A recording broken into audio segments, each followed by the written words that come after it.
Thank you for joining us on Pachter Factor, my fellow babies, on SIFTD.net. If you're a Patreon patron or a YouTube subscriber, we are getting paid. Thank you very much. Another easy way to make sure that Shane gets to cover his expenses for producing this show, try to link your Amazon Prime account to your Twitch Prime account, and we get paid. The instructions are right there in the show description below. Super easy to do, so please do that. If you or your family members have an Amazon Prime account, super easy to do. If you don't do any of those things, you're watching on YouTube a week late. That's the price you have to pay for not having any money, but that's okay. Save up. It's $2 a month on Patreon. I'm sure you can afford it. Our question today is from Patreon, from Matt. Why do console games always outsell PC games? Shouldn't PC gaming be a bigger market than it is? Why do you think it always lags behind? Simply, it's because there are more PC games, period. It doesn't cost anything extra to make a PC game, so you don't have a royalty paid to the console manufacturer. You don't have to go through the console approval process. You can make a game that could be 1 hour in length. I mean, you can make really short, fun puzzle games. You can make really advanced, involved, cyberpunk type immersive games. But the PC game market, because it doesn't require anything special to play. I know people say, well, I paid $1,000 for my PC. You don't need to buy a new PC to play a PC game. The market, it consists of 400, 500 million people who play pretty regularly, and there are thousands of games to choose from. A high-end PC game that is targeting just the super high-end market, that addressable market is much smaller, probably 50 million PCs. It's really hard to stand out from the crowd in that. And to be honest, the PC gaming experience for most isn't as fun. The chair is not as comfortable as your couch. The screen is not as big as your 65-inch LG OLED TV. The sound system isn't as good as your surround system in your living room. And again, because there's fewer console games made, and I mean, we're talking literally, probably 75 console titles a year now. It used to be a couple hundred. It's literally down to 75. You get big marketing budgets behind them. So it's sort of like saying, shouldn't TV shows have more viewers than movies because there's more TVs out there? You don't get the same production value on a TV show typically. I mean, you do on some. And you get the giant marketing behind a movie.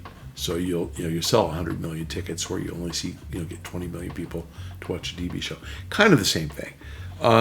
But again, it's just the model. The real issue is that they charge for games. And so as long as there's a barrier to play a game, you have to buy it, you're going to have a small market, period. Once you get that person who's willing to buy the game, a console owner who's already made the $400, $500 investment to have a console, he expects that he's going to buy a couple of games a year. A PC owner doesn't expect to buy multiple PC games a year. Now again, we all know PC gamers who play 10, 20, 30 games a year, but the average person buys like 2, and the average person on a console buys 4 or 5.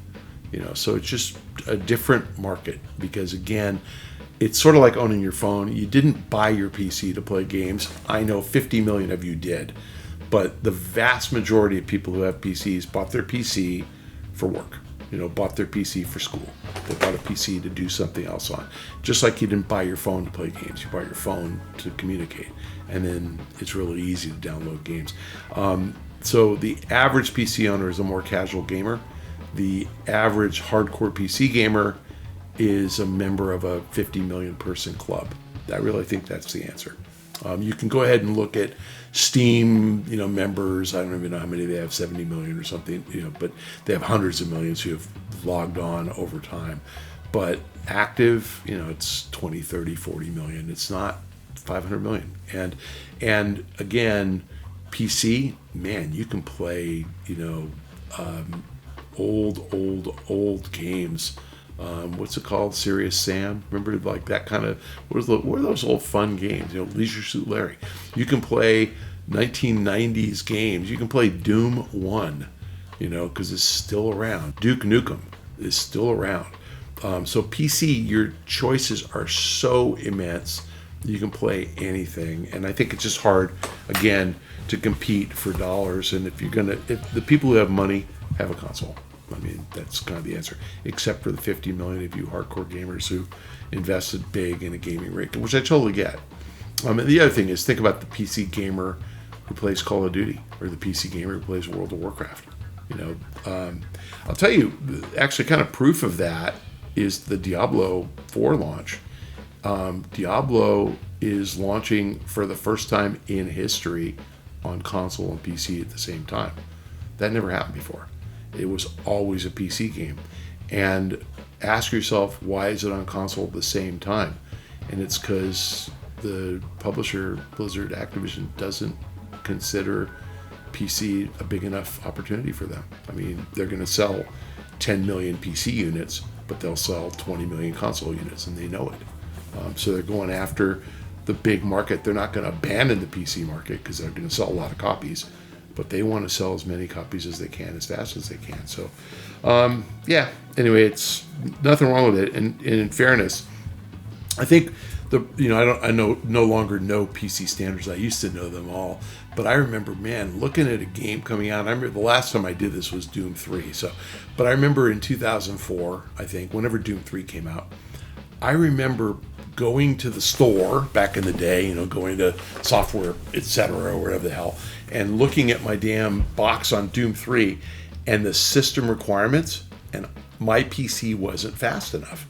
And I'm like, and I'm not talking like I needed a new graphics card. I needed a new CPU. It was like 1.5 megahertz something. I don't even remember megahertz, gigahertz. But I had a CPU that was not fast enough. And I was like, this sucks. And I literally bought a new PC to play Doom. Like, I really did. And, I know guys who do that now, but it's like, I can't even keep up with NVIDIA graphics cards anymore. They're in the 4,000s, like 4080, 4060, I can't even remember. This thing, which I bought in 2019, 18, I have two NVIDIA 1060s, I think, because I figured out that I could actually do virtual reality on this thing with two 1060s, and they were half the price of at the time, the 20, whatever the hell. They were cheap. I paid like $200 each versus $500 for at the time, the state of the art. I'm like, now they're pieces of shit, so it's like, but they're great. I mean, I could still play, but system specs, PC games were always made to the highest system spec. Console games don't work that way. The console games, the hardware manufacturer figures out the specs, and everybody designs to that, and they make it work. Fortunately, now everything's fast enough. Like Shane will point out, the PS4 Pro is damn near as powerful as the PS5, and so pretty much every game made for PlayStation looks just as good on PS4 Pro as it does on PS5. So the specs just make it a much bigger addressable market because console owners are looking for new software every year.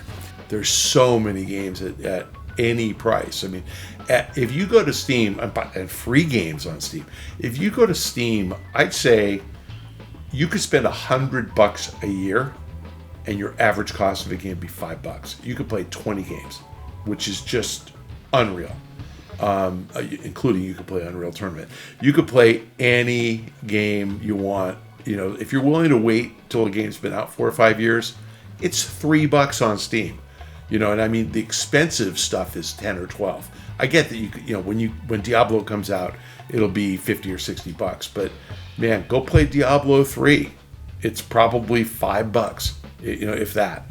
So the idea that you can play anything and spend very little, it just the consumer wallet is stretched by the breadth of the game offering and the price points. And I have to say, truthfully, there are plenty of games that are 10 years old and older that are so good. That's why they're remastering Dead Space. Was Dead Space ever on PC? It probably was. Mm-hmm. Yeah, that would have been a great game to play on PC. It would have been fun. Yeah, all the Bethesda games are great on PC. Like, there's just so many and you can play Elder Scrolls 1, 2, 3, and 4, and 5. And they're probably all on PC. And when did 5 come out? 2010? Yeah. So I mean, they're all available at super low prices, and you can't get Elder Scrolls 5 on PS5. It's not available. So PC, you can play anything. Thanks for joining us on Pachter Factor on SIFTD.net, and to our Patreon patrons and our YouTube subscribers and our Twitch Prime members who managed to figure out how to link their Amazon Prime account. Instructions below. Thank you, because we're getting paid and Shane can afford to continue to come out here and make these things. If you are neither a Patreon nor YouTube subscriber and you are too lame or don't have Amazon Prime, too lame to figure out how to link it, please follow me on Twitter as penance for your sins at Michael Pachter. You're watching on YouTube a week late, but let me know on Twitter that I shamed you into it, and I will give you a shout out. Thank you for following me, and thanks for joining us. We'll see you next time.